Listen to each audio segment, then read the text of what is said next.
day, late at night, not okay.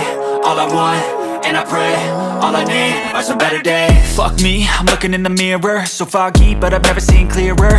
I don't really think anyone can save me, and honestly I'm not really sure I want saving. I like to be my own worst enemy. There's no risk if you don't try at anything, so I'ma just keep buying everything. See you in the next life, have to be a better me. I don't think that my head's on straight, gotta flip it and grip it and go and get an x-ray.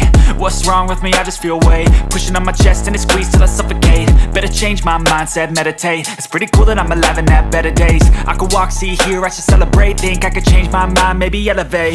Living life, every day, late at night, not okay. All I want, and I pray, all I need are some better days.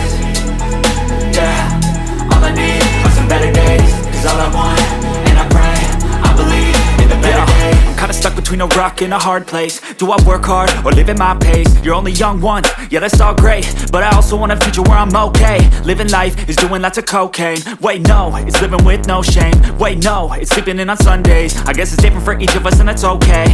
Well I just wanna be happy, how to get there? Glad that you asked me. I think it's different for everyone. Some of us need work, others need fun. Some of us need purpose to overcome. But try to do what you love when it's said and done, cause there's so many differences in each of us. Trust your gut, it can show you what you